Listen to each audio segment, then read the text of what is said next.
Po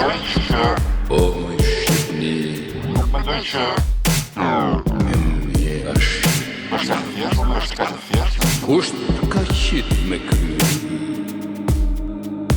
I ke pas qenë s'mo një anë Urat e dheo të t'pirë shpinan Kristi më relarmi sërish. Edhe pak. Po, Tani- mbaj shkurtë, mos Po, nuk e zjasur, ne dini. Tani, neve këto politika, fatkeqe, që na çojnë këto pasoje që ju keni shkruar atje lart, nuk jam kundër pasojës, po ne po marrim në analizë diçka që s'duhet ta merrim në analizë. Pra, është gabim të thuash që fëmijët e shkuar, çfarë I bëjmë një personi? Ne duhet të analizojmë atë shkakun. Shkaku neve na është palajmëruar nga të gjitha. Jemi dakord, po s'do flasim për Edi Ramës donat, se okay, duhet ikë Rama, po kjo është temë tjetër. Shko, nuk po them do I tani ne kemi raportet ne I dim mirë tani unë po të them që ne kemi të gjitha raportet që ka bërë Fondi Monetar Ndërkombëtar, Banka Evropiane, Bashkimi Evropian, Këshilli I Evropës, të gjitha flasin vetëm për këtë. Dhe ne tani na peshojnë të gjitha këto raporte, të gjitha këto dhe t'i ketë Rama. Nuk po them duhet të bëjmë një politikë që jo vetëm na duhet I ketë Rama, por ai që do vi pas, çfarë duhet të bëj? Se kjo është gjithë analiza e geopolitikës që ne duhet të bëjmë, po të mase nuk mund të rikthejmë ata që kanë ikur, po të mbajmë ata që kemi. Dhe kjo është e gjitha që unë doja të thosha. Pra, tani politika tona jo më të largojmë ata që të kthejmë ata që kanë ikur, po të mbajmë ata që kemi. Faleminderit Kris, po ja kaloj fjalën Karli, ndërkohë bëra një editim të vogël se më duket interesante për temën, për ta vazhduar edhe pak, pastaj në orën 12 mbyllim, e cila do të jetë një nga gjërat e tjera që ne në fakt pola edhe bisedova edhe me Altini që do ta diskutojmë herës tjetër me të, se ai ka statistika shumë të mira në fakt, po e kishte kohën e limituar për arsyet pse po largohen shqiptarët. Kështu që nga njëra anë e kuptoj Kristin, ashtu siç e kuptoj edhe Bleonin dhe Albin që ka ardhur në majt hundës, gjithçka që ka lidhje me qeverinë edhe nuk po durojnë dot më t'ja dëgjojnë emrin. Karl, ti e ke fjalën. Kalim 2 sekonda vllai. Shiko, Alisa, nuk është problemi se ne jemi të mërzitur me të përkundra, sidomethënë ne kemi filluar duke diskutuar për këto çështje, po tani ose është kjo ana pragmatiste e imja, domethënë, ose nuk e di se si mund ta quaj, por vërtet të gjitha ato që tha Krisi janë të vërteta. Unë nuk e kundërshtoj në asnjë pjesë, po ideja është ne mund ta diskutojmë tash pse po I ikin, por problemi është se ne këta I kemi humbur. Ne do lozim me kartat që kemi tani në dorë. Jo çfarë të ishte sikur të ishte sepse ishte temë specifike. Tash që ndryshuam temën normalisht, gjithë ajo fjalimi që mbajti Kristi ka vend.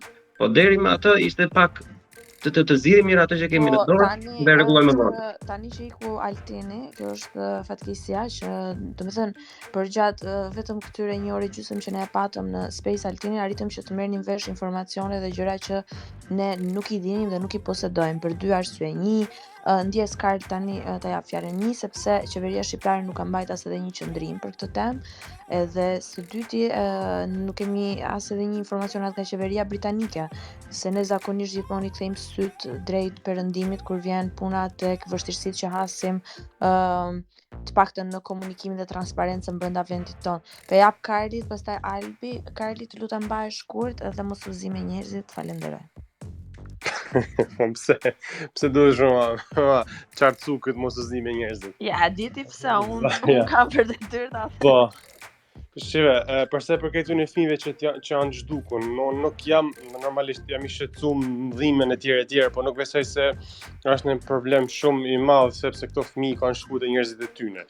Kanë shkuar te njerëzit e tyre, kanë shkuar te një I njoftun, kanë shkuar te dikush që I ka dhënë një kontakt, nuk besoj se janë zhduk rrugëve edhe diçka kanë humb jetën ose diçka e tillë. Tan ata njerëz, tan ato fëmijë. Në fillim apo jo? A erdhe tani?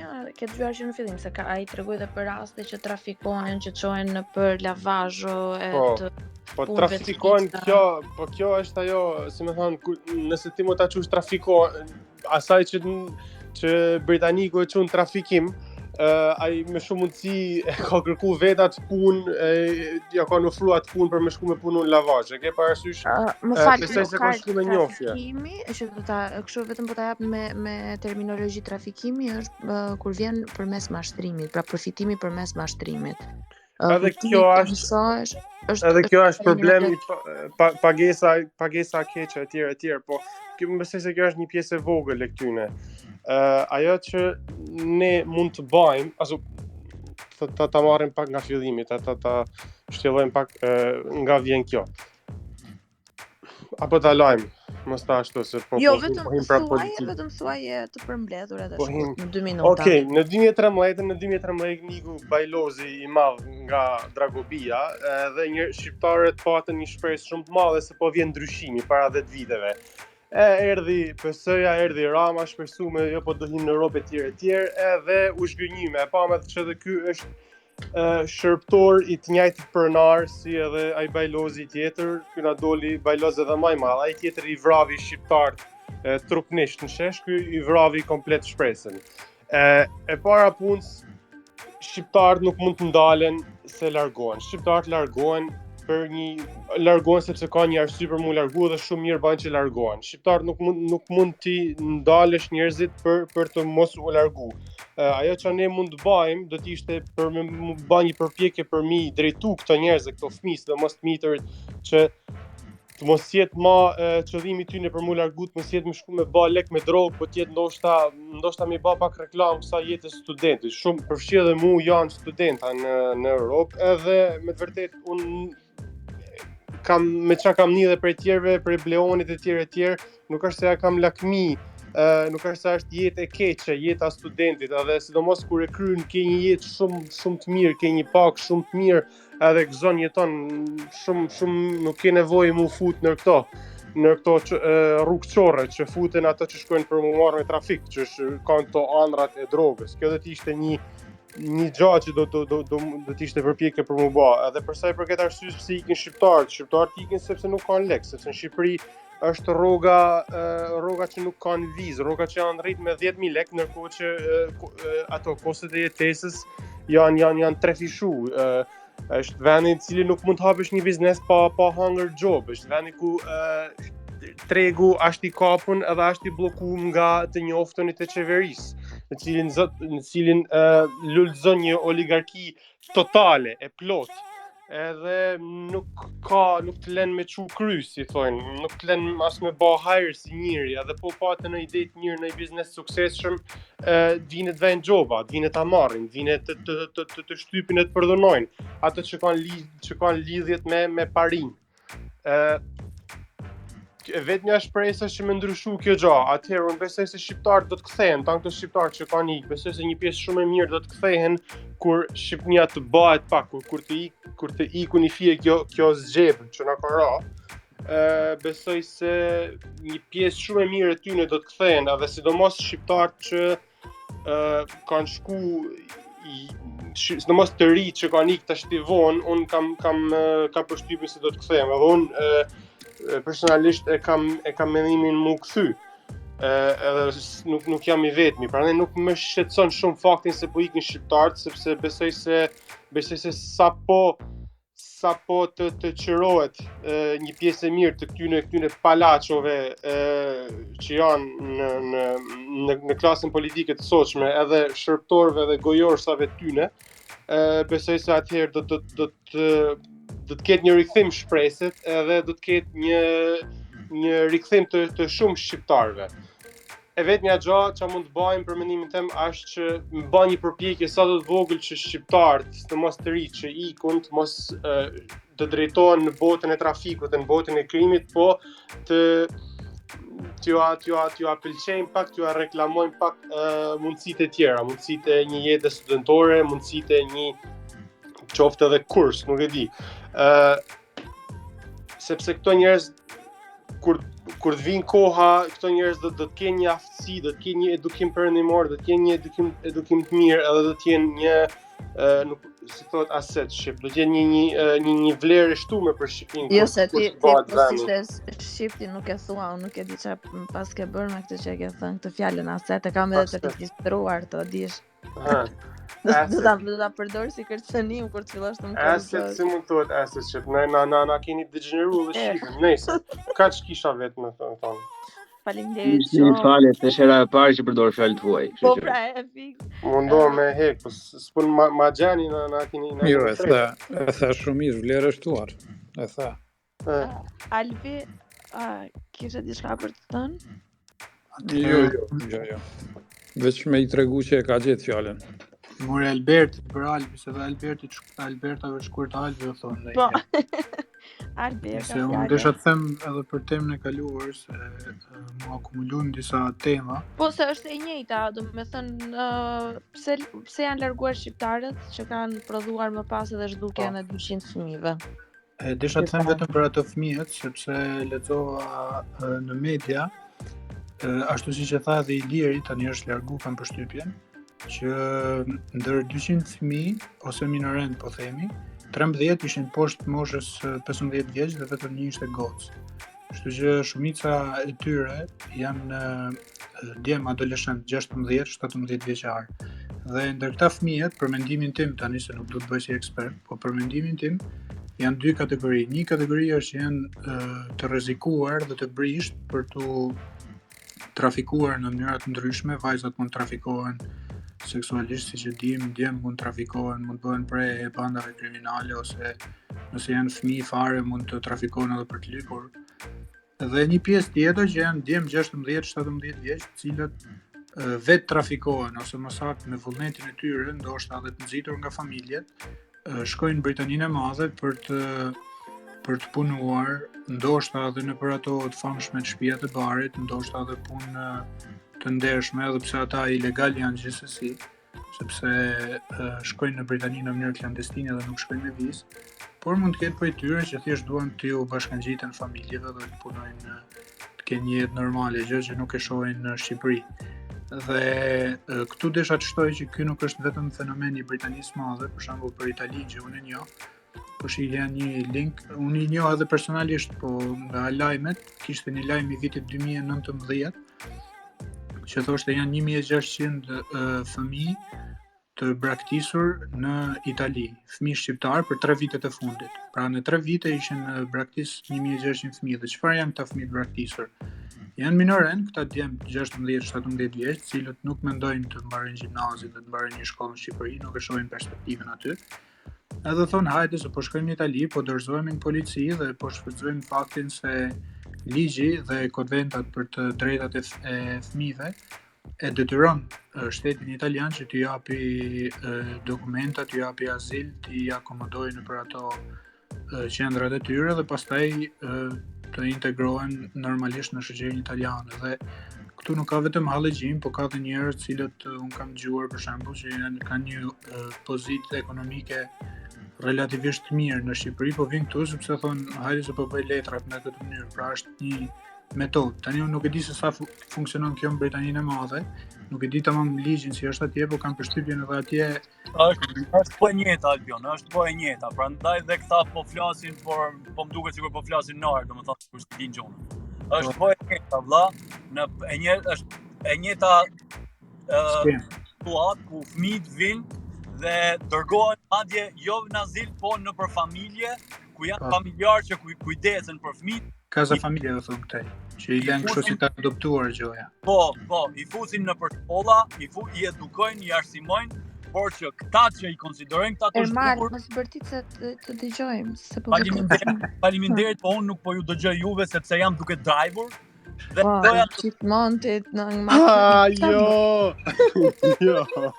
Dhe doja duke drivur. Ja rob. Tashi, më lërë ta t'i shkëtë në fund saj. Falë Albion, po pyetja ime ishte që çfarë këtë raportimin për të zhdukurit e kanë bë familjarët e fëmijëve apo e ka bë thjesht shteti anglez? Ja, ata japun përgjigjen? Anglez kanë bë. Ata japun përgjigjen? Ky raportimi për këta fëmijë të duhur, kam përshtypjen që është deri diku edhe politik. E humbur. Sepse shteti e ka me ligj të detyrueshme që të kujdeset për këta minorent, sepse konsiderohen fëmijë. Dhe në momentin kur këta largohen nga ato qendrat, kjo është automatikisht përgjegjësi e qeverisë dhe e shtetit, dhe organizatat e majta, ndoshta edhe mediat, janë shumë të ndjeshme në këtë temë dhe thonë ja si dështuam ne që t'i mbrojmë këta fëmijë, sepse ata konsiderojnë sado që për ne mund të jetë normale që një djalë 17 vjeç të shkojë te babi vet, ata e konsiderojnë si një dështim të shtetit tyre, që shteti tyre nuk e ka mbrojt një 17 vjeçar i cili ishte në gjendje ekonomike të keqe në Shqipëri dhe nuk arritëm ne ta integrojmë në shoqërinë tonë. Kështu që mendoj se kjo është shumica e këtyre djemve, por diçka që më bën mua përshtypje është se këta djem rrinë ato, po i quajmë kështu hotel ose konvikte, nuk i di tamam.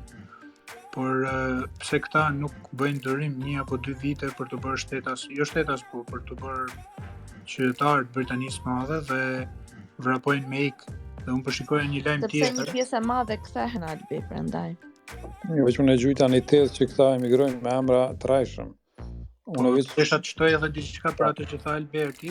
Kjo puna e emrave të rrejshëm është abuzuar në vitet 99-2000 nga shqiptarët e Shqipërisë, që shkonin në Britaninë e Madhe dhe thonin jemi kosovar, po ikim nga lufta, dhe shumë të njohur të mi kanë bërë letra në këtë mënyrë sepse shteti britanik nuk i kthente dot. Gjithsesi desha të shtoj vetëm këtë që kam pa në media britanike UK Daily, nuk e di tani sa e besueshme është për ata që jetojnë në Britani, por po e përshkruante rastin e një rast se si kishin ikur 3 fëmijë nga kjo qendër e famshme e strehimit. Dhe kishte ndodhur që një makinë ishte afruar afër kësaj qendrës, 3 fëmijë kishin hyrë mbrapa, nuk e di në fugon apo në makinë, dhe ishin larguar. Domethënë nuk është se kishte ardhur dikush që t'i rrëmbente ose ishin fëmijë në kuptimin një fëmijë 8 vjeç që është në rrugë dhe merr dikush. Jo, janë adoleshentë që hypin një makinë, ndoshta kanë folë celular në atë dhe largohen. Dhe policia ishte ndjekur me anë telekamerave me makina dhe i kishin kapur. Tani unë nuk e di nëse këta po shkonin te prindrit apo po shkonin në ato shtëpia të barit famshme. Por mendoj se është edhe një farë skeme që e përdorin, ndoshta sepse nuk duan të rrinë në ato shtëpia, ndoshta ndihen keq aty, ndoshta duhen bëjnë para shpejt ose ndoshta kanë një ëndër e cila po ushqehet sidomos shoqërinë shqiptare vitet e fundit, Anglia dhe kjo ka lidhje pak me atë që tha Kristi, se ne po bëjmë një shoqëri që jo vetëm nuk e dënon këtë model, po edhe promovon këta çuna që bëjnë lek me shtëpi bari edhe po legalizohen dhe po si ta themi po e mbajnë ekonominë në një farë kuptimi, sepse unë kam dëgjuar që blejnë shumë, sidomos në tregun e të patunshmeve imobiliareve, si kemi filluar të themi, blejnë shtëpia, blejnë dhe ndërtuesve ju leverdis kjo, sepse ka gjithmonë kapital për të blerë. Dhe se i kam disa tema të më falin. Do e lëmë kaq për momentin, që ja jap fjalën Arbit dhe pastaj do kthehem prapë tek ty, okay? Jo, Ermali ishte para me. Jo, e bëri ndërhyrjen me Zoti Koliqi, edhe nëse do isha përpara juve e keni gjithmonë të hapur. Ja, faleminderit zoti Adili. Atëherë ju përshëndes. U kyç pak te tema. Mendoj se ka 3 arsye kryesore pse largohen shqiptarët prej trojeve të veta. Dhe po e rëndis kështu me që janë faktorët socio-ekonomik. Vetëm po të dëgjojmë keq, kështu që check your wifi. A dëgjohet më mirë? Mos je vetë duke driver Arbër. Po ja, duke driver jo. Ka erdhi unë sigurt ta dija. Apo dëgjohet me më mirë. Po dëgjohet më mirë. Okej, atëherë dëgjohesh shumë mirë. Okej, atëherë ka 3 arsye, edhe po rëndis kështu me fillim. Faktorët politik, cilët i përkashojnë në vendin e tyre, gjithsesi këta faktor socio-ekonomik dhe politik bizotrojnë edhe në Shqipëri edhe në Kosovë, po edhe në gjithë rajonin. Edhe është vështirë për t'ju ikur këtyre faktorëve, nëse jeton në pjesë të ndryshme të Shqipërisë, Kosovës e ku ta diun. Rritja ekonomike, zhvillimi ekonomik, edhe pse duket se ka qenë një lloj mesatare në vendet e rajonit, hajde ta marrëm diku 3 deri në 4%. nuk është e mjaftueshme për të nxjerrë disa njerëz ose disa klasë të njerëzve, disa grupe ekonomike që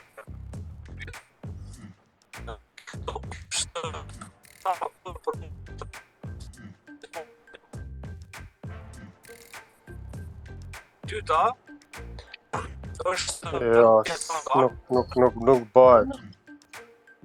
Nuk të dëgjoj mirë, Arbër. Nuk bëhet, Arbër. Nëse mundesh të hysh pas pak kur ti je diku në një zonë që ke më shumë valë, se nuk po dëgjohesh mirë. Nuk kuptohesh çfarë thu. Parkohu, Arbër, parkohu. Jo, s'moj më parku tash veç pe ndërprema sa në kyqe ma. Po drajvo deri në Hajde. Qytet trig sa se si është fjala e durë shqip, hajde na e thuaj kaq. Trigger. Nis makinën më. Jo, trigger. Jo, e kom nis makinën, po jam në rrugëve të fshatrave këtu në afër Chicagos. Edhe mund tjetë që sinjali nuk është i mirë i telefonit. Megjithatë, unë po besoj që edhe pa folë. Elitar Arbri në fshatra, në gjëra shkon për qef. Se pas ka fshatra Chicago? Hajde, nëna birë. Para me në, kështë ka shku me emigru në Angli, po në fshat, ti fshati në fshat. Po, kështë unë me punë kam dëshirë kështë të jetat më qajnë në për fshatra. E jo në për qytete edhe kullat të mandafshta si kur zoti jeta. Po prito Ermal shtatanik ke lindur, prito vlla ta mbaroj, mere fjalën. Apo ndëgjohet ma mirë tash, se ka mundësi që po i ofrojmë qytetit edhe Dëgjohesh, prit qa kishte Ermali për të thënë diçka edhe e merr Arbri prap. Hajde Ermal. Jo, thjesht po i thoja zotit Heta që ata aktualisht ato të pasurit jetojnë në përfshatra në shtetet e vet. E vërtet, zoti Adili, nuk e di Heta këtë. Dëgjoni se i përmendat faktorët socio-ekonomike dhe politik si arsyën e parë. Arsyeja e dytë mendoj unë është rritja e standardit të disa njerëzve, të cilët jetën normale më nuk e quajnë atë normale të cilin ne kemi pas para disa viteve ose familjet shqiptare kanë pas para disa viteve, po kemi kaluar në një normale të tjetër të standardit të jetesës, që është më e lartë dhe ajo normale nuk mund gjitet më në vendet tona. Prandaj edhe rritja e standardit edhe përmes teknologjisë, edhe përmes udhëtimeve që njerëz të shkojnë edhe i shohin jetën standardin në vende të ndryshme, sidomos ato të perëndimit, ka bërë që disa njerëz ta ngrisin standardin e jetesës ose ta kërkojnë një standard më të lartë të jetesës, edhe këtë gjejnë për vendet të perëndimit, prandaj edhe emigrojnë. E treta, edhe mendoj që kjo është arsyeja më e dhimbshme për mua, është që ka një farë diskriminimi brenda llojit në vendet tona. Për shembull, një djalë apo një vajzë nga fshatrat e Vlorës, Krujës apo Drenicës emigron në qytetet e mëdha, Prishtinë, Tiranë apo Vlorë, aty fillon me shkollë, me punë. Fillimi është shumë i mirë, masandej pas disa viteve kupton që aty ka një farë diskriminimi ndaj këtyre njerëzve të fshatrave, sidomos në punë, në formime sipër, në çdo pjesë të jetës, domethënë ju bëhet pengesë. Edhe kjo besoj që disa njerëz i shtyn që të marrin dy vendime. E para është vendimi që të kthehen në vendlindje. E dyta të vazhdojnë, në fakt 3 vendime, vazhdojnë të jetojnë aty me një farë lloj që të mundohen që të arrijnë cakun ose të depërtojnë në atë ambient diskriminues, edhe e treta që të largohen nga ai ambient. Edhe besoj që një pjesë e këtyre njerëzve, unë besoj që largohen edhe për shkak të këtij diskriminimi që ju bëhet në vendin e vet. Domethënë në Tiranë, ku bëhet në Prishtinë, në Vlorë, në disa pjesë të tjera. Edhe kjo të kam dëgjuar. Po ikin qyteti, pa merak, nga bloku po ikin. Jo, unë thash që ikin njerëz edhe për arsye tjera, nuk e thash që nuk ikin edhe ata të bllokut. Unë e di që ikin ata të bllokut, ata me siguri futën atë pjesën e dytë. Ky diçka që do të dhëna ai ki prej dika, pi paramendon kështu. Unë i kam këto tona, po kam edhe kështu si tregime që njerëzit kur shpërngulen në qytete, sidomos në Tiranë dhe Prishtinë, nuk është se gjejnë veten lehtë ose mund të depërtojnë lehtë duke marrë parasysh nepotizmin, edhe diskriminimin i cili është me baza kështu regionale, edhe sidomos ndaj këtyre njerëzve. Edhe kjo i bën disa prej këtyre njerëzve që të largohen nga vendimit. Domethënë këto janë për mua 3 arsyet kryesore. Tash me fol pak edhe për komunitetin shqiptar, sidomos se ishte më duket tema fillim në Angli. Unë mendoj se atje ka një potencial të jashtëzakonshëm tek këtij komuniteti shqiptar, qofshin ata të Shqipërisë apo të Kosovës. Gjithsesi duhet marr parasysh që imigrimi pa letra ose në mënyrë ilegale ti limiton pak rrugët, sepse dikush ta këtu që duhet të jenë studenta, duhet të përfaqësojnë Shqipërinë siç është më së miri, por ajo nuk është gjithmonë e mundshme. Sepse pa letra, domethënë në mënyrë ilegale kur ti migrojsh atje, e ki të limituar edhe gjetjen e punës, edhe regjistrimin nëpër shkolla, edhe disa punë të tjera. Domethënë pak është e vështirë, në fakt është e vështirë shumë për disa prej tyre të cilët imigrojnë në mënyrë ilegale, që të kyçen edhe një jetë në Anglisë, prandaj edhe disa përfundojnë nëpër rrugë ose profesione që nuk janë të lakmueshme. Megjithatë, unë çka kam parë në pjesë të ndryshme të Evropës, sidomos në Angli, ka një potencial të jashtëzakonshëm tek rinia jona atje shqiptare dhe besoj që neve duhet diskutojmë edhe përmes strategjisë kombëtare, po edhe përmes strategjisë qeveritare të dy qeverive në Kosovë dhe në Shqipëri, se si duhet ta ngrisim këtë potencial, si duhet ta ushqejmë këtë potencial që në fund edhe ta thithim edhe ose ta kthejmë në për vendet tona përkase, ose të bashkëpunojmë me ta që në mënyrë që këtë potencial ta shfrytëzojmë edhe për të mirën e kombit ose shteteve tona përkase. Që ka faleminderit. Alisa ky tha ta thithim, më fal.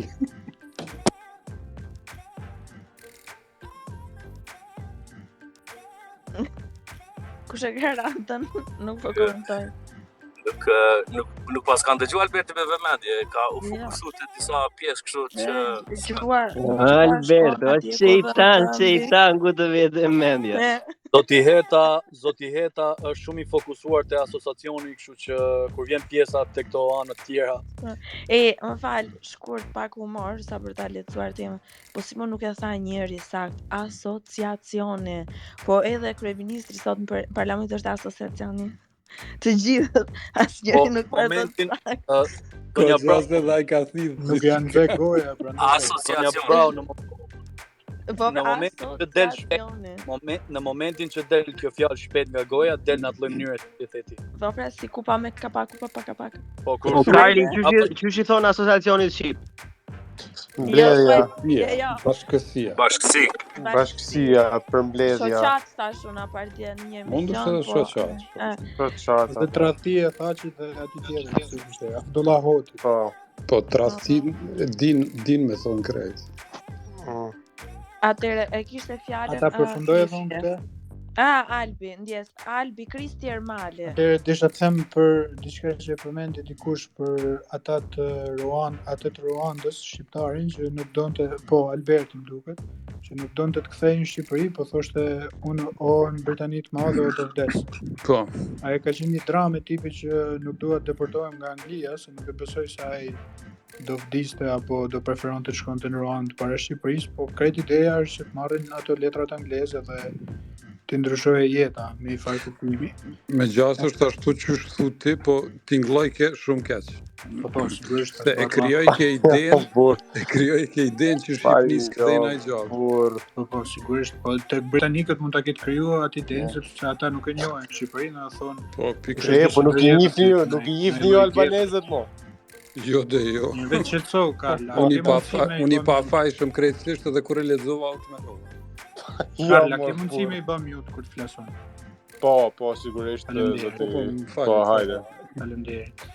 Edhe po thoja që investohen shumë lek për këtë trafikun për në Britaninë e Madhe, sepse nuk është se po shkon ti malit në Greqi, po me sa di unë vetëm ai udhëtimi me ato gomonet apo varkat vogla që e thonë britanikët kushton ja 4.000-5.000 pound.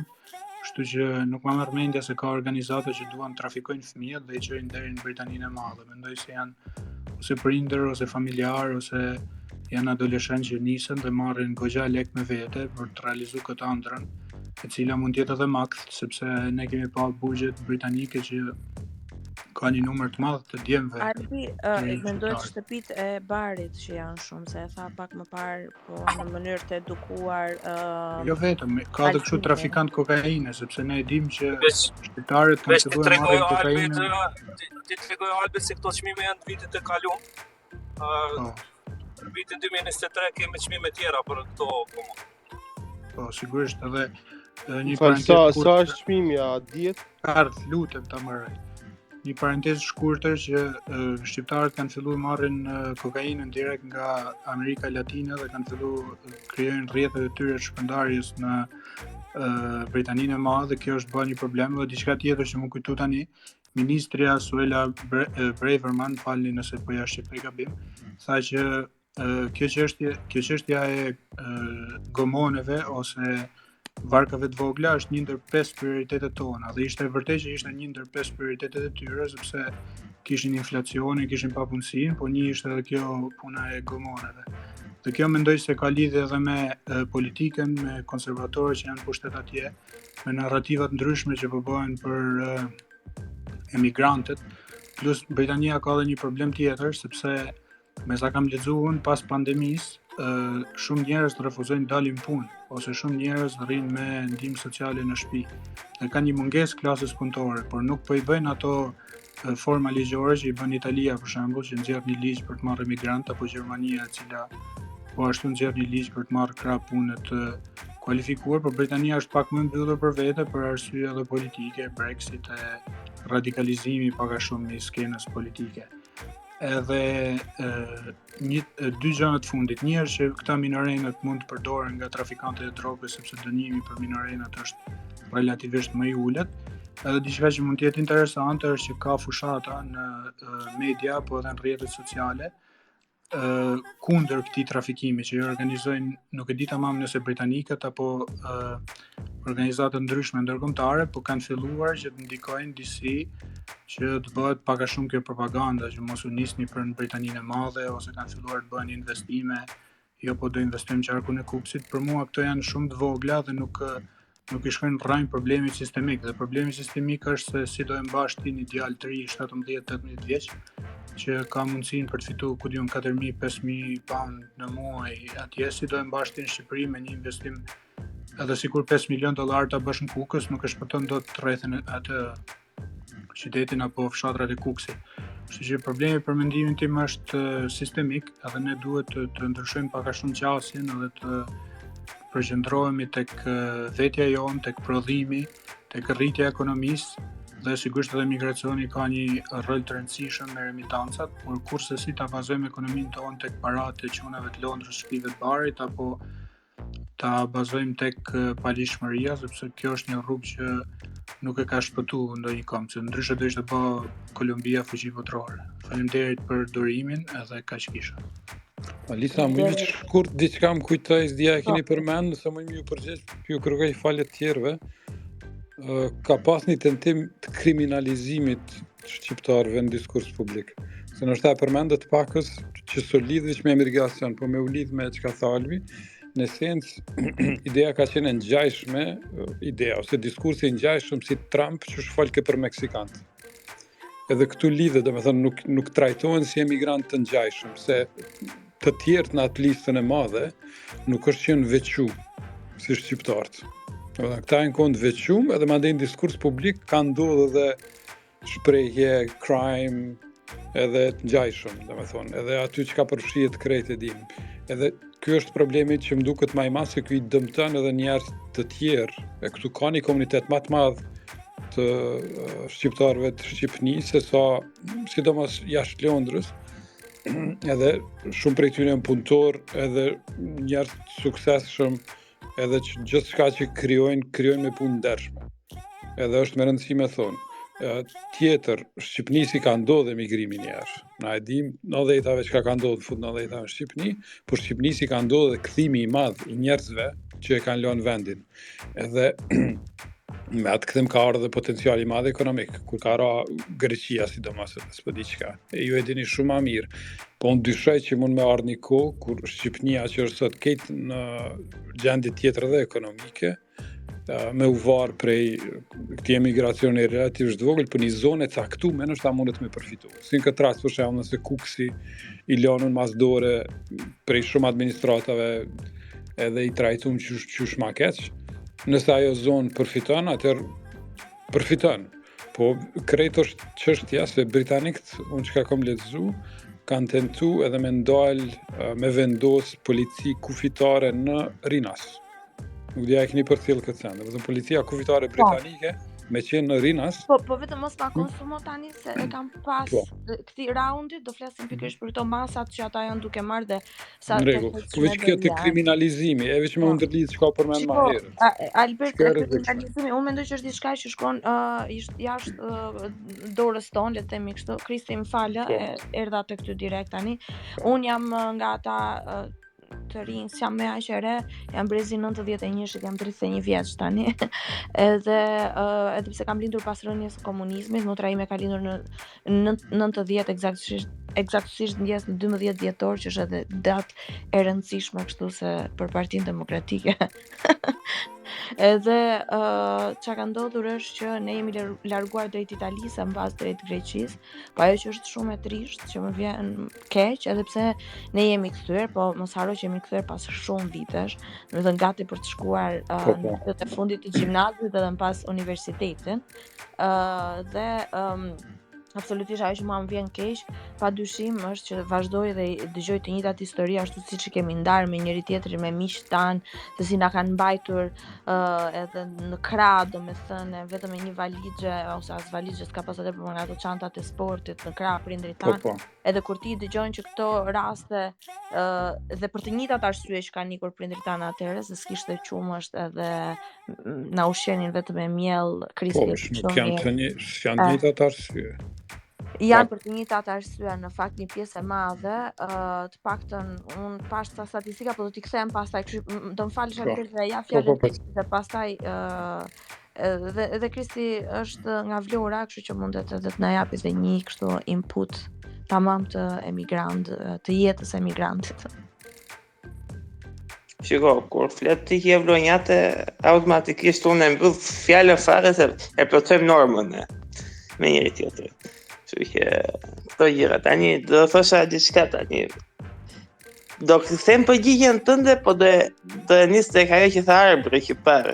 Tha një Arbri që kur vin këta nga fshati në Vlorë, se unë nuk e di për Tiranën e për Prishtinën, po marr Vlorën që përmendi, dije si të bullizuar dhe ikin.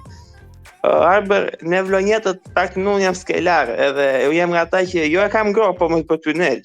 A që gjirët për gropa. Dhe i një Vlorë në për gjoksin, Arber, se në Vlorë ke një gropë në gjoks. Se i bie gjithmonë, në fletë shpjegoja Kris, se i bie gjithmonë me dorë dhe thua unë, edhe për vlonjatët thonë që ka një gropë në gjoks. Vazhdoj. Po, edhe unë si skelar tani, se di që Alisa di ku i bie skelar. Aq pak kemi ngelur ne sa popullizojmë ne, po ju akoma këtu jeni, se aq pak jemi. Edhe këtu mos i bëjmë diskutimit me thënë fshatarët ka plot sa të duash. Tani pse po largohen shqiptarët, tani unë ta shpjegoj pak, nuk e hyt ekonomisë si gjë, se dua dita ardhore për dobin. Në ekonomi ka janë 4 shtresa, me thënë, të varfër, punëtor, shtres e mesme dhe shtres e pasur. Tani, po të emigroj shtres e poshtme, shoqërisë janë të varfrit, nuk është një problemi madh sepse nuk ndësjen ndryshime të mëdha ekonomike, sociale e gjëra të tilla. Po problematika jonë e Shqipërisë sot është që po na emigron shtres e mesme. Dhe kjo automatikisht sjell një rritje të madhe stres punëtorëve dhe të varfër që nuk e mbulojnë dot taksimin dhe mbajtjen e shtetit, nuk e mbulojnë dot nevoja shtetore dhe janë shtresa shumë vulnerabile dhe të manipulueshme. Dhe automatikisht kjo na sjell problematika. Ky është analiza e gjërave që ne duhet i bëjmë. Dhe kjo vjen, unë po hyn në ekonomi, po bëj pak ekonomi. Ai ka bërë pak ekonomi, jo shumë, po pak fare. E ka preku partitët atë piramidën e Maslow't në ekonomi dhe nuk ashtu. Në piramidën e Maslow't, hapi parë i piramidës është nevojat të bazë. Janë e ushqimi këto. Këto i plotësojmë ne. Tani ku vemi tek shkalla e dytë që siguria, aty ngecim. aty ka ngecin me klasën dhe nuk vazhdojmë dot më tej. Mos i marrësh e ti prekësh më të tjera që janë përkatësia e këto budallëqit e tjera. Pra ne nuk plotojmë bazën me thënë të sigurisë. Pra shteti jonë përveç e dëgjova shumë mirë pjesën e politike, financiare, pra po dhe siguria jonë, me thënë siguria jonë e pronës, e shëndetit, siguria e jetës sonë, siguria personale janë të cënushme, pra shteti jonë ka rënë në bazë në siguri, dhe kur ajo bie siguria, automatikisht njerëzit nuk edhe lekë të marrin shumë nuk mundet të rinë, nuk është e pamundur, ti nuk e ke të mundshme ndonjë. Pra, në shtetin ton ka humbur siguria shtetërore, pra shteti jonë ishi pa aftë të siguroj njerëzit. Ne e dim shumë mirë gjendjen e shëndetësisë që kemi në vend, gjendjen e policisë që i kemi në vend, sepse kjo policia jonë me paftësinë e saj ose pa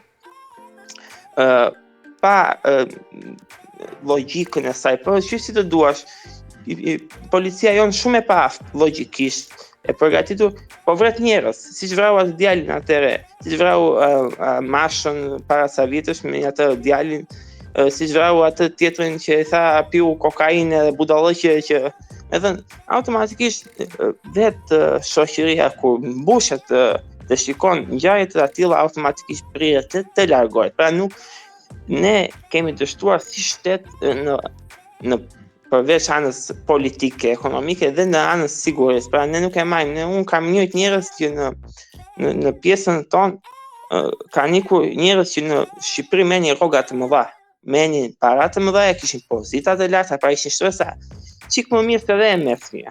Pra neve si shtet nuk është vetëm problemi financiar. Në anën e Vlorës, për shembull, Vlora është një nga vendet që e ka prekur më shumë emigracionin, sepse historikisht në Vlonjat e kemi njohur emigracionin nga të parë dhe jemi të parë që priremi të ikim. Dhe paktën të heqish Vlorën qendër, se Alisa do ta di, po të hysh fshatrave, paktën në një janë pothuajse bosh, po të marrësh fshatrat dhe fshatra që kanë peshë, jo fshatra do si do. Fshatra me histori, me emër, fshatra që kanë pasur herojnë, sot kanë buste lapidare, po të marrësh gjithë me emër, Armeni, Sevasteri, Vllahina, Orikumi, Narta, të gjitha këto zona që kanë pas popullsi të madhe, kanë pas prirje shoqërore të madhe, sot janë mboshatisur nga një keq qeverisje, nga një politike keqe, që është njekur në përgjithësi nga një keq administrim i vendit dhe mungesa e sigurisë së plotë. Pra të gjitha këto arsye, përveç arsyeve financiare dhe politike, e kanë bërë që shoqëria të largohet jo vetëm nga fshati drejt qytetit, po të iki fare, me thënë fshatat të boshatisen, qytetet të zvogëlohen me banorë dhe të ngelen në komunitete shumë të vogla. Faleminderit Krist, Ali, fjala e për ty. Tani pyetja pse po largohen shqiptarët, nuk mendoj se është që po ndodh tani. Historikisht po ta marrim nga historia, shqiptarët janë larguar që në vitet 1400-1500, kur ishin në periudhën e Gjergj Skënderbeut, që po luftonin osmanët, kemi arbreshët që kanë emigruar në Itali, kemi eksod shqiptarësh drejt Turqisë sotme, ku kemi sot mund të flasim kemi 4 milionë gjysmë shqiptar, edhe gjatë periudhës komunizmit kemi pasur emigrim shqiptarëve apo tendenca minimalisht për të larguar drejt vendeve fqinje. Sigurisht dihet se çka ka ndodhur pas viteve 90 dhe vazhdime më sipër. Pra jemi një komb që kemi tendencën përgjithsisht për të emigruar. Po ta marrim në ditët e sotme, pse po largohen shqiptarët? Një pyetje tjetër më e bukur se pse mos largohemi.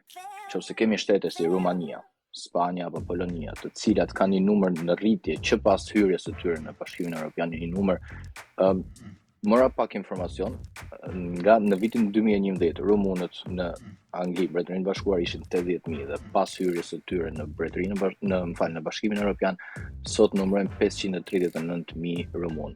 E njëjta gjë me polakët ishte diku tek 700.000 dhe Spanja, që një nga shtetet e G8-s apo me një ekonomi deri diku të qëndrueshme, numëronte diku ke 300.000 banor në Mbretërinë e Bashkuar. Atëherë pse ne shqiptarët mos të emigrojmë? Du të citoj një shprehje që ka thënë ish Prince Harry tek libri që sapo ka nxjerr, në faqen e parë kishte shkruar që unë mora gruan time dhe fëmijët e mi, lash titujt e mi, lash vendin ku jam lindur dhe jam rritur, për të emigruar në vetëm që të mbroj vetëm my security, vetën time dhe parimet e mia dhe jetën time. Nëse këtë gjë arrin ta thot lirisht, pra ka emigruar në një shtet tjetër, dhe arrin ta thot një ish princ i shtetit dhe i mbretërisë më të fuqishme në botë, pse një shqiptar i zakont mund të mos ta përdor si argument për të argumentuar eksodin e tij nga vendi vet në një vend tjetër. U tha më përpara për personin që pas ka qenë në Uganda dhe ka thënë ose u vdes ose kthehem në Angli. Unë di një rast konkret ku një burr diku ke 50 vjeç para disa vitesh këtu në Angli ka kërkuar azil edhe azili është refuzuar. Ka shkuar në gjyq edhe në gjyq azilin e ka pasur për gjakmarrje. Dhe në gjyq sigurisht që e ka humbur gjyqin, e ka thënë gjyqtari që duhet kthehesh në Shqipëri pasi ti nuk e kalon edhe nuk ke baza të mjaftueshme që ti të marrësh vendqëndrimin në Mbretërinë e Bashkuar. Ai është ngritur aty dhe ka thënë nuk kam më nevojë për avokat, kam vetëm një gjë për të thënë. A ma garantoni ju që unë nesër kur të kthehem në Shqipëri nuk do më vrasin? Nëse ti ma garanton me jetë që unë nuk do vdes ditën e parë që unë do shkel në Shqipëri, apo ditën e dytë, apo të tretën, unë do kthehem vetë. S'ka nevojë të më thoni ju. Është bërë revokuar si vendim edhe ai personi sot e kësaj dite unë e njoh është akoma në Mbretërinë e Bashkuar me leje qëndrimit përhershme. Ajo që dua të them është që si shqiptar aktualisht e kemi të pamundur marrjen e një azili. Pra forma e vetme e shqiptarëve do të jetë një tjetër përveç azil kërkimit, sepse kriteret e azil kërkimit në Angli janë 5. Para është për arsye politike, për ndjekje nga shteti, e dyta është për arsye sociale të tipit të drejtave të njeriut, LGBT ose Te kjo e para kualifikojnë gjithë shqiptarët, Ali.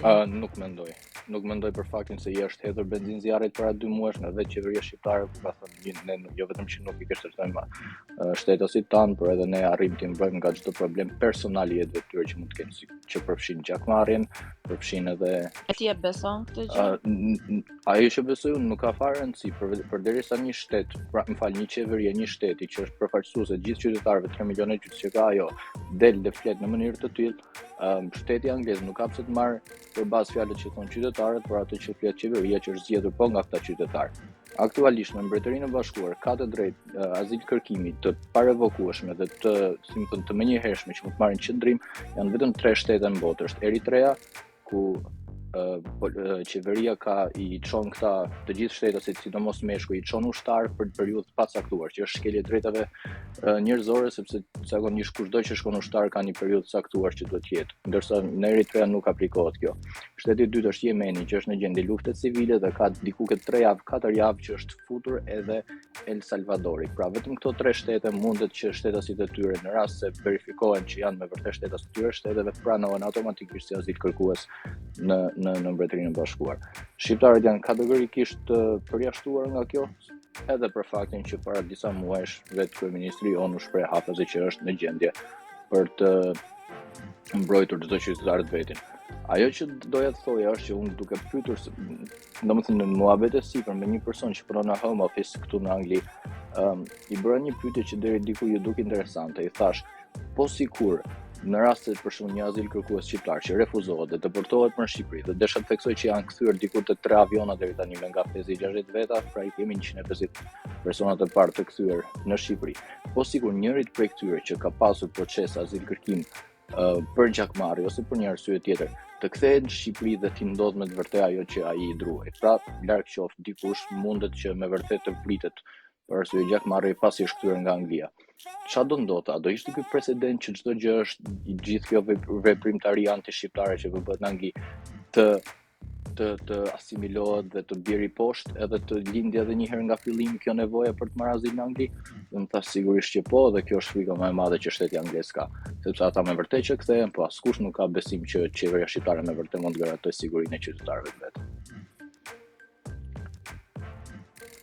Edhe kjo besoj. Faleminderit Ali. E ka radhën Ermali Arbri edhe pastaj Dolce Farniente. Janë thënë kaq shumë gjëra këtu sa s'di ku të ndalosh edhe ku të kapesh, domethënë te fëmijët apo largimi apo Kapu diku ti se gjithmonë ti ku kapesh, Ermal ndalohu në parkimin e parë. Apo arsyeja sepse unë nuk kam probleme me internetin si s'ka zoti Goliç. Edhe apo Jo, ky vetëm ka probleme me gjithë botën, vetëm me internetin nuk ka. Kjo është e vërtet. Problemi im janë njerëzit. Tashi, është mizantrop, ja kështu do ta fillosh ti fjalin. Unë jam mizantrop edhe pastaj vazhdo. Ideja është të ndalojmë pak te pjesa e fëmijëve, ikja e tyre. Prandaj e bëra edhe atë pyetje në fillim mund që kjo është këto zhduket janë raportuar nga shteti apo nga familjarët. Në momentin që është raportuar nga shteti, është dihet që nuk është e njëjta situatë, domethënë siç mund të jenë në vende të tjera, situata që është aktualisht Po mirë njeri, po janë të zhdukur, ç'më flet kështu si patronazhist edhe ti tani. Të zhdukur janë ata. Kanë shkuar aty e para punës njerëzit të shqetësoj që si kanë shkuar atje pa ata mund të përdorin lloj termash të ndryshëm. Po jo, e kam te kjo më vjen natë ty që pse merr kështu, ti duhet të revoltohesh. Ti duhet të revoltohesh për këtë. Duhet të revoltohem unë, kur ata sepse kanë ikur disa adoleshent në 18 vjeç pa lejen e prindërve nga Shqipëria për të marrë. Alisa, Ermali po don me thon shumica prej atyre fëmijëve njihen të lumtur. Zoti Heta, unë shfrytëzohen lajn makinat atje në Apo Ermal, kështu do të thonë. Jo, unë duhet të them Alisës që ka shqiptar që nuk i njohin mirë ligjet e Anglisë, si funksionojnë dhe momentin që ata fëmijë kanë arritur në Angli, ata kanë shkuar dhe i kanë marrë. Por ka dhe nga ata fëmijë që nuk kanë ikur nga azilet dhe aktualisht u jepet e drejtë edukimi, u hapet kartë banke, vazhdojnë një jetë normale, përkujdesen për ta. Do të thënë jeta e fundit apo aty shtyn njerëzit të gjithë pas personi para praktikisht që folja ai thash një numër i madh i tyre janë të u kthyer në Shqipëri. Nuk është, domethënë 2-3 aeroplana i përmendi. Pjesa tjetër, ja si do të dalë edhe ajo pjesa. Po. Unë po thoya këta që janë zhduk, këta nuk janë të zhdukur në vija të përgjithshme, këta janë gjithë në për njerëzit e vet apo në për njerëz që kanë pas kontakte që kanë shku dhe aktualisht mund të janë duke i prit që të bëhen 18 vjeç, sepse edhe shqiptarët janë bëu mjaftueshëm të zgjuar këtu. Këta në nivel të përgjegjësisë shtetit, këta i kanë dalë shtetit prej dorës në përgjegjësinë e tyre. Kjo është problema i madh. Po, këta janë që kanë ikë me vullnetin e vet, zoti Heta, nuk i ka rrëmby njerëz. Mirë, jo. Jo. Kjo nuk dihet. Çka dihet është që shteti e ka pas përgjegjësi me i mbikëqyr edhe me u kujdes për ata dhe ka dështuar këtë punë. Pikërisht, edhe e di pse është e rrezikshme se ti nuk ke informacion, e kupton? Kjo është më e rrezikshme. Është sepse përveç pjesës që ata i dërgojnë një pjesë në Uganda dhe pjesën tjetër po e kthejnë nga frika se mos i do i kthejnë edhe këta, sepse nuk i njohin ligjet se si funksionojnë në Angli, ata vendosin që të largohen nga azilet, nga hotelet në ku po shkojnë. Veç muj me supozu, nuk e di. Ikin tek të njohurit e tyre. Dhe momentin që ai ikën te i njohuri vet, normalisht që ai që e ka pas nën kontrollat fëmijë do thotë që është zhduk dhe ka ikë. Jo, me dyshaj që dihet edhe identiteti i tyre. Po dihet identiteti zoti Heta sepse u mbahen pasaportat, të gjitha pasaportat. Jo të gjithë kanë letra udhëtimi dhe ky është fakt se e pash e lexova që. Po të gjithë kanë me gomone Malis, jam të e kuptuar shumë mirë, po kanë ardhur me qëllim. Vetëm mos vërtet, dëgjoj, e lexova. Po ka dalë se nuk është bardhës dhe krejt. Diku tek 40% vinin pa dokument udhëtimi. Fare, domethënë, s'kishin as një dokument. Edhe thjesht deklaronin aty disa të dhëna që mendojnë që janë të rrejshme pjesën. Por unë mund të them që janë 100% pa dokument udhëtimi. Sepse nuk të jep absolute kur gjë. Sepse nuk të jep vizë Anglia që ti të udhëtosh për Angli. As më pak të jesh një adoleshent, as më pak një qytetar. Kjo është problemi, pse shqiptarët kështu diskriminohen. Jo vetëm trit, po familjet, për shembull, prind. E s'po di çka që ke për mua kërkon kuptuar. Që zoti Ali për pjesën që kërkon azil politik dhe thotë që gjakmarrje apo ajo historia jote që ai tha unë do të vdes këtu. Këto janë dramat që një shqiptar i krijon përgjithsisht për të përfituar azilin. Dhe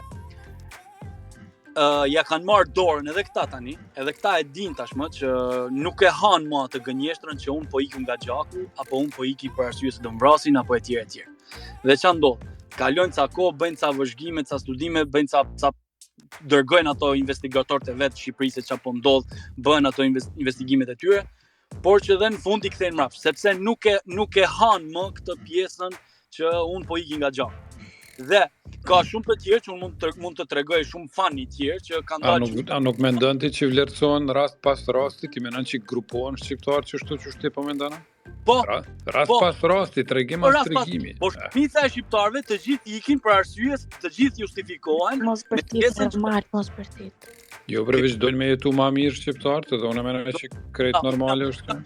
Unë jam shumë dakord me ty, por që Anglia nuk është shteti jot dhe nuk ta ka për detyrë që ty të mbaje, të të fusën punë. Mirë. E dyta, pra aq kohë sa shteti jot nuk përkujdeset për ty, nuk shteti tjetër nuk ka pse merr. Këtu e ki gabim. Dhe për aq kohë sa ti futesh ilegalisht me një shtet tjetër, normalisht që do kesh të drejtat kufizuar shumë gjonë. Jo, edhe këtu ka rregulla për atë hyrje ilegale, edhe kjo qeveri tash po tenton rregullat më shpërsu, se po thojnë që njerëz që i keq përdor legjislacionin britanik, në të vërtetë njerëz që vinë me gomone, me barka, që thojmë na, edhe e kalojnë atë kanal, një hall e kanë, ose një dëshirë të madhe e kanë. Halli i tyre. Mënyra që janë të i trajtu është e keqe. Halli i tyre.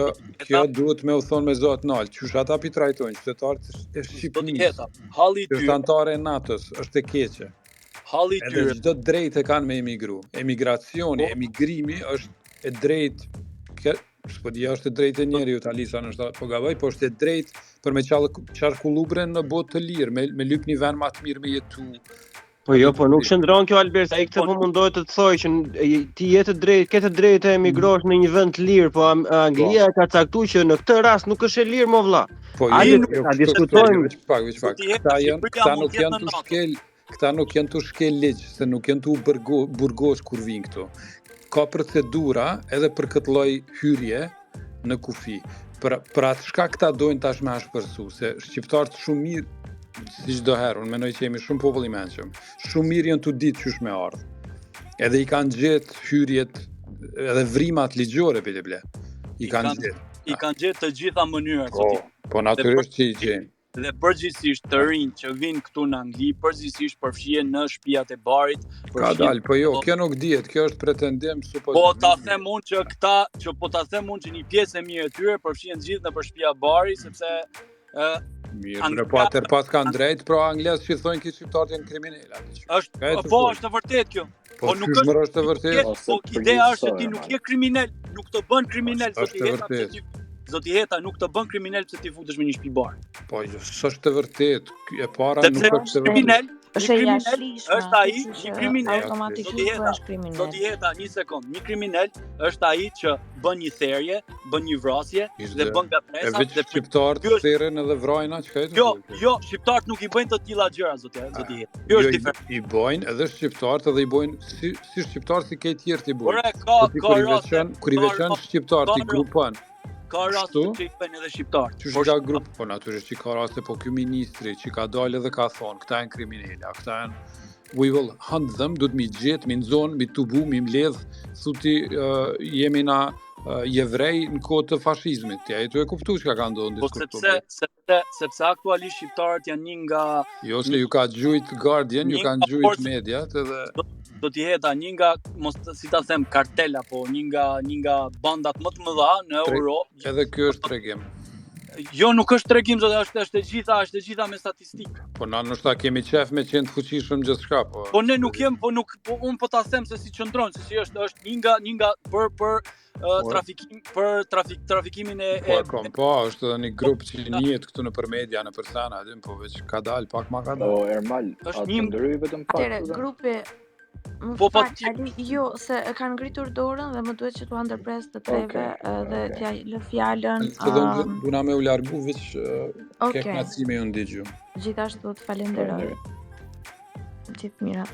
Atëre, fjalën e ka Dolce Farniente, më pas Arbri, edhe Ermal një batut vetëm, do të thënë ande nga ke ardhur ti, jeni përgjegjësit kryesor të pushtimit Britanisë së Madhe nga Kuksianët. Që ti Ermal je pjesë e problemit. Gjithçka fillon me ty. Ti je alfa dhe omega. Shumë e saktë, kështu që ta kuptoni ju, kur të ftoni Altinin, duhet të ftoni edhe mua. Ti je brenda, je i shtëpisë, i familjes. Okej. Edhe unë kam të dhënat, kam Okej, Ermal, do kthehem prapë te ty shkurt djema nga 2 minuta, ju lutem, jo si parafolsit. Në rregull, faleminderit shumë, në Roma të gjithëve. Unë kisha diçka tjetër të flas, u përmend edhe migrimi edhe u tha kohën që shqiptarët kanë emigruar edhe në Turqi. Ne duhet të kemi një fakt se për marrëveshjen atëherë mes Jugosllavisë edhe Turqisë për shpërnguljen e territoreve, kështu që shqiptarët nuk kanë shkuar me qef në Turqi, por kanë qenë shpërngulur. Kur kanë shkuar në Turqi, kanë duhet dhe identitetin edhe datën e lindjes. Është që ato persona kur duan të kthehen në shtetin nam, dhe ku kanë lindë kanë problem të marrin identitetet e tyre, se nuk përputhen dhanet. E dyta u përmend për gjakmarrje, parazit. Në Angli është pra nuk është. Ekziston shembulli në Suedi. Suedia depërton një familje shqiptare ku nuk i beson për gjakmarrje, mos i depërtojnë në Shqipëri, pas një periudhë të shkurtë kohore atë e mbysin këto për gjak, dhe për asaj kohe Suedia e ka liru pa këtë hap, edhe u jep azil gjithë shqiptarëve që janë për gjakmarrje. Po ka pas edhe raste ku edhe keq përdoret ky element. E për këtë arsye edhe Anglia është më e ashpër me këto dhëna edhe me këto informata, për arsye se Anglia u ka rënë në fije shqiptarëve. Çka do të thonë kjo? Shqipëria e ka ish shefin e shishit, paraqitur si shtetas i Kosovës, i cili ka emigruar gjatë luftës për të marrë letrat në Angli. Kush është ai, ju e dini më mirë. Tash ky Ermali, e ndëgjova çka tha. Ky djali ka drejt për këtë, për fëmijët. Nuk u kyqa për fillimi, po me procedura ky djali ka drejt. Kur shkon ti pa dokument me një shtet kur paraqitesh, ti faktikisht paraqitesh si apartheid. I jep dhënat e tua nëse do me i dhënë. Nëse nuk don, ata të marrin shtinqjen në azilit edhe të jenë në mbikëqyrje. Nëse fitojnë në një besim të ti, ato mund të lënë 1 orë, 2 orë, 3 orë, varësisht sa të japin liri, që dalish po prapë paraqitesh aty. Në momentin që ti nuk paraqitesh në qendrën e azilit, ai ka për detyrë ligjore të paraqitesh si të humbur. E shtash ato shkojnë te familjarët ku shkojnë, kjo është punë tjetër. Po pa u kry procedura e azilit, nuk guxon ti mos jesh në mbikëqyrje aty ose të paraqitesh. Varet ato që të caktojnë masën. Ose të lënë te familjarë të rish, të paraqitesh aty ose jetë te qendra e azilit. Kjo kënë varet për tyre, nuk varet për teje. E që tash, për procedurat e azilit u përmendën. Është e deklarata universale për azil. Çdo shtet e ka të miratuar legjislacionin e vet. Një shtet nuk mundet dale jashtë aty në kornizave. Ndër ato korniza edhe aty nuk shkon, dhe aty i ka caktuar. E që tash, u përmend edhe shtëpia e barit e këto të gjitha. Lajmet, ndoshta nuk jemi të parë, jemi të dytët, po kjo është çka është, realiteti mund të jetë kështu, po mund të jetë në i hidhur. Pse Anglia qatë për shqiptarëve të Shqipërisë, për shembull, në Angli? Pse nuk qanë për shqiptarë tjerë që janë në Zvicër ose në këtu në aty? Kjo është një e vërtet e hidhur për neve shqiptarëve, se kjo është çka është. Në me thonë, shtëpitë e barit ekzistojnë edhe punojnë. Edhe çdo i dyti i treti shqiptar që shkon atje mundohet në vend për 10 vjet ai të punojë të arrijë kapital, ai do mundohet për 6 muaj të merrë ato lekë edhe të vijë në Shqipëri. U përmend edhe shteti jam, pse nuk përkujdeset për këto. Unë mendoj që Shqipëria e bën çka ka kapacitet të bëjë. E çtash që duhet më shumë bëhen, na gjithë jemi këto, pajtohemi me këto. Se neve të Kosovës, neve na konvenon që të Shqipëria e fortë, kur është e fortë ne jemi më të fortë. Kur është e dobët jemi dhe na dobët. Ama kjo është çka është. Edhe shqiptarë nuk emigrojnë pi qefit, emigrojnë pi zorit. Cile është zori, jetë më të mirë. Jeta më e mirë leku të jetë, që nuk ka tjetër. I naftën e ke 2 euro, sa është Shqipëri, sa është rroga mesatare. Kjo është nonsens. Rroga mesatare. Unë isha para 2-3 dite në Tiranë, çdo 2 kilometra polic rrugor tu i gjobit njerëzit. Unë e kuptoj policin në rregull, ama nuk di, rroga mesatare është rreth $300, ndërsa një pjesë e madhe e popullsisë, pjesa dërmuese, jeton me më pak se $5 në ditë. Edhe gjithë vëzisin C63 AMG, ku argjon 20 litra ajo. Nga ato le. Jo të gjithë, se s'duhet Jo, përgjithësoj. ma shumë ke në Po, Tiranë, kom pas dhe në Angli që ashtu makina une. ajo është për një temë tjetër diskutimi pasaj të parave të pista, po ja fjalën Arbrit edhe të falenderoj. Nëse keni ndonjë pyetje për këtë azilin, lirisht, se unë i njoh shumë mirë këto procedura edhe mund t'ju tregoj. Po nuk është kjo fair thoni se Anglia e ka fajin pse i kesh trajton shqiptarët. Ne edhe kishim edhe shembullin me Francën, kur një numër i madh i shtetësve të Kosovës shkojnë në Francë, po i lanë dërurat, flene, nuk i lanë në për rrugë. Problemi është se shteti e ka numrin e caktuar se sa azil kërkues ka drejt pranoj se i ka bërë shtretrit në përqendrat e azilit. Nuk është gjendje emergjente, gjendje lufte, po hajde azil kërkues edhe hajde bjerë shtetas tjerë. E para edhe e dyta, shteti me migrimin, tjetri shkoj se do që edhe tjetër këtu, kur tha kanë qef për jetë më të mirë kështu ashtu. Edhe shqiptarë janë më të mëshëm. Ne jemi më të mëshëm shqiptarë dhe për dallavere, se të kishim qenë mëshëm shtetin ne kemi pas dikun tjetër. Puna është se çdo shtet për procedurat e migrimit i rregullon politikat e tij. Çka do të thonë kjo? Politikat e punës. Edhe çdo shtet merr vjet e nxjerr statistikën dhe thotë: unë do pranoj 100 tuvatus, 100 për të la makina, 100 shofera du. Edhe jashtë këtyre kornizave shteti nuk del. Do me thonë, ai migrant për të hape 100 leje për vozit autobus. 101 leje nuk jetë. Të abon edhe Kosova, të abon edhe Shqipëria, zyra për migrim, gjitha t'i bëjnë. E që tash se kemi nga qëkem qef 10.000, 20.000 qëkem, ajo pun tjetëra, azili nuk miret, edhe qka bëhet atyre, fillohet me procedura tjera. Procedura tjera, cila janë t'liz, nëzjes trish këtu, ose të martosh me shtetas e të Anglisë, e të merë 5-60.000, 70.000 funda, dhe risa 100.000 funda, dhe risa të vibon të i letrat, edhe kështu vinosh për ato si do në shkoje. Ama punë që i njëve shqiptarët kemi mësu këto zbrastina ligjore edhe i bëjmë si duhet i bëjmë. Po më e mirë është, unë e kom vrejt edhe Shqipërinë e Kosovës se pa marrë parasysh këto migrantët tonë që punojnë jashtë, shumica dhe kapitalin e sjellin këtu. E kjo është një plus për neve, nuk është minus. Do me thonë, nuk argjën, fitojnë atje, të vinë investojnë. E shtë pëse nuk investojnë i huaj, për shembull Mercedesi QI, ai nuk investojnë se thotë, unë do shti 100 milion, 200 milion këtu, thotë, po nesër kris lufta, thotë që do bëhet me kapitalin tim. Prandaj nuk investojnë ai këtu. Faleminderit. Faleminderit juve Arbër dhe më pas Londoner IM, se jemi duke mbyllur avash avash, është nga një mendim i fundit. Po, që se ka kësë trajtim të shqiptarëve në Angli, ajo është diçka e keqe. Nuk mund të themi ose ta justifikojmë kësë trajtim. Që se Anglia, sepse çdo emigrant, jo vetëm në Angli, po çdo shtet tjetër, meriton të trajtohet me dignitet. Edhe nëse ka kësë trajtim, atëherë duhet të pajsojmë Anglinë, duhet të pajsojmë Gjermaninë edhe çdo shtet tjetër që bën kësë trajtim, ndaj imigrantëve. Këtu nuk ka debat. Megjithatë, unë desh ta lidh pak me Ermalin, kur e përmendi për domethënë se si duket gjendja atje në Angli. Edhe unë po besoj që faktet edhe pse janë të rëndësishme gjendja reale, kjo është sekondare ndaj asaj që quhet një percepcion që po krijohet në Angli. Edhe percepcioni po vjen nga lart poshtë.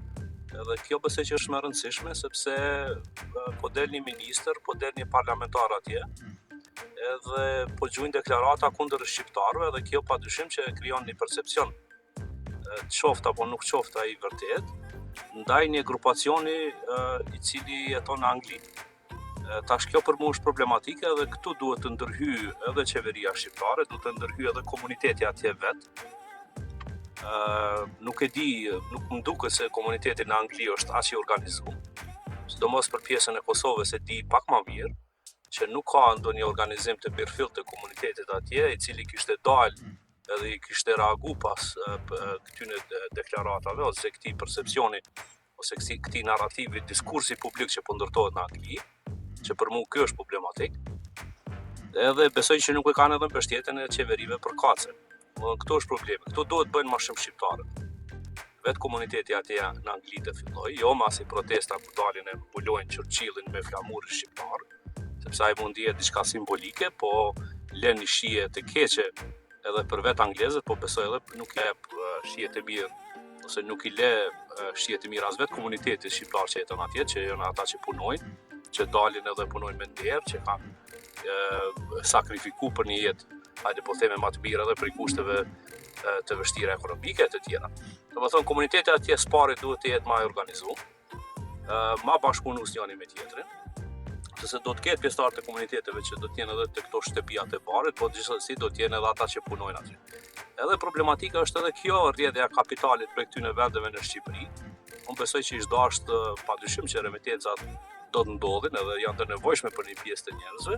Unë kisha pas dëshirë që kapitali që ndërtojnë shqiptarët në Angli apo kudo që jetojnë të mbetet aty, sepse kjo krijon atë percepcionin, atë karakterin e një komuniteti që është i suksesshëm, e jo një komunitet i cili bën punë të pista për shembull, edhe kapitalin që ndërton përmes punëve të pista e dërgon në vendlidhje. Kjo nuk une për shembull kisha qenë ose anglez ose amerikan, nuk ishte qenë pëlqyeshme diçka për mua kjo nëse kisha pa. Edhe besoj që nuk është e pëlqyeshme për vetë anglez. Për ata unë mendoj që komuniteti atje duhet të bashkohet, ta formojë një strategji, një organizat me disa pika të cilat janë të mira për komunitetin, edhe ti piketojnë ku janë problemet e komunitetit, cilat janë problemet, ku mund të ndikojnë, ku mund të lidhen më shumë me parlamentarët ose me qeverinë angleze, si mund të ndikojnë përmes logrimit si komunitet i përbashkët, tek ndrrimi i këtij diskursi publik që po ndërtohet në Angli. Edhe këto nuk po e shoh që po e bojnë komuniteti jon atje, edhe kisha pas dëshirë që kjo të bëhet sepse kjo besoj me ndihmën edhe të qeverisë, po edhe të komuniteteve tjera që jetojnë në shtetet e tjera, mendoj që është rruga më e shpejtë, edhe do të jetë rruga më e suksesshme për të ndrruar këtë diskurs publik. E bile edhe që komuniteti jon atje, thash edhe më herët, ta shfrytëzoj këtë potencial që e ka atje përmes rinisë, përmes potencialit arsimor, potencialit afarist, biznesor, që kemi edhe në Angli, po edhe në vendet e tjera ku emigrojme. Kjo nuk bëhet me fjalë të mëdha, nuk bëhet përmes spesave, nuk bëhet as përmes protestave, as përmes generalizimeve se a jemi në atë këqi, a punojmë punë të pista apo jo, po bëhet kur të ulemi bashk, punojmë me njëri tjetrin, ti trajtojmë problemet, ti piketojmë ku janë problemet që i kemi si komunitet, edhe të kërkojmë zgjidhje, po edhe të ofrojmë zgjidhje në mënyrë strategjike që ta ngrisim komunitetin tonë si një komunitet ose si komunitetet e tjera që migrojnë për vende dhe janë të suksesshme. Faleminderit. Faleminderit Arber. Fjala është për Londoner Ajan, edhe po e mbyllim. Vetëm shkurt, lutem.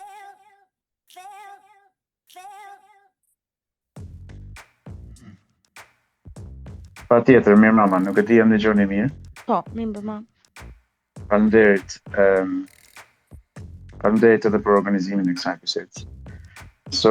Po mendosha se si po biseda po shkon pak larg pyetjes që është depozituar sigurisht. Dhe për shembull, unë kam një motër që jeton në Shqipëri. Ajo është Roba Çepse. Ajo ka punu 20 vjet për të njëjtën kompani, njëjtën boss, njëjtën firmë, edhe është ullë për 20 vjet të njëjtën karrik, të qepë. Po secili nga këto vjet, asaj është dhënë një kontratë, e cila është firmos jo nga ajo, po nga bossi i saj. Edhe nesër, po të zëmë shembull, me ndodh diçka e natyrshme. Ajo ka shumë mbrojtje shumë të dopt nga ajo që quhet shtet në Shqipëri. Pse po e them këtë? E them këtë sepse tash 20 vjet, domethënë, për shembull këtu në Angli, unë jetoj këtu për 23 vjet. Këtu në Angli, nëse ti kush ka punuar për një kompani të caktuar për një periudhë kohë më tepër se 2 vjet, ata automatikisht kalojnë nga temporary, nga punë e përkohshme në punë të përhershme. Që do të thotë ata automatikisht duhet me marrë kontratën e përhershme që pranë asaj kompanie. Ose përndryshe kompania i heq. nga punë. Sepse thotë kontratën ke pas për 1 vjet, kaq na e dash ose 2 vjet maksimum, kaq na e dash. Po nëse i kalon 2 vjet, pastaj ajo bëhet me ligj. Është çka duhet të thonë është që pse po largohen shqiptarët? Sepse po ndehen pa shpresë. Në 96-ën unë ika nga Shqipëria në Greqi maleve. Sot s'po ikin maleve, po vinë pastaj erdha këtu me gomone, me kamion. Sot s'po ikin në Greqi maleve, po vinë në Angli me kamion ose me mënyra tjera si kena ardhur na para 23 viteve. Që do të thotë niveli i ulët i shpresës në Shqipëri është pa që ulë sa ishte në 96, kur i ka unë.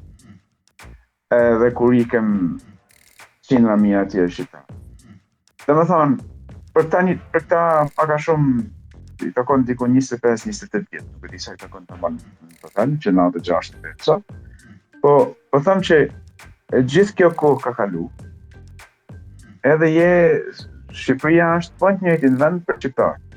Vend i pa shpresë, jo vend i pa shpresë për ortakët e mi klasë punëtore, klasë e varfër në thetë tash, të 96 sa po të nëmbajta. Po sot është ba është vend i pa shpresë, edhe për njerëz që janë në pozitë shumë të mirë shoqërore. Kam një mik timin që është deputet i Parlamentit Shqiptar. Edhe është figurë publike shumë i njoftën në Shqipëri. Edhe më tha mu, unë quhem Alban, si nuk u prezantova. Dhe besetoj me të shpesh. Një nga pika kryesore është edhe kjo, po shatiset Shqipëri, po iki njerëz. Edhe ky zotëria, më tha mu, Alban tha, unë djalin tem do mundohem me nxjerr për këtu sa më parë. Në qofse njerëzit që janë një pozitë kaq të mirë, me të ardhuna, me shtëpi, me thetë tash, dojnë me ikë nga vendi tyne në orën 12 natës, dhe me thonë me shansin më të parë. Çka ka më ndodhur për tjerë? Me thonë, kjo është për tej skamllekut. Kjo nuk ka mos skamllek, kjo është pa shpresë. Me thonë, sot është e pa nevojshme shqiptarët me kanë në skamje. Sepse me 200 kokra dhije, po me 200 kokra dele e ba një jetë të mirë. Unë po i bi krejt kështu se unë jam ish çoban i viteve 90. Edhe unë po i bi krejt kështu thjesht kësaj. Pa u marrë me këto punë tjera edhe unë po tham punë të mërshme, vëlla. Unë s'po tham kur më marrë me budallesh. Unë po tham me punë të mërshme. Është e mundshme unë po i jap shans, po i jap shembullin. Nana jam dhe baba jam kanë jetuar në Shqipëri gjithë jetën e tyre. Kanë ndërtuar shtëpinë vet, vetëm me bagditë veta, me loptë, me delet, me derrat, me çka kanë pasur ata.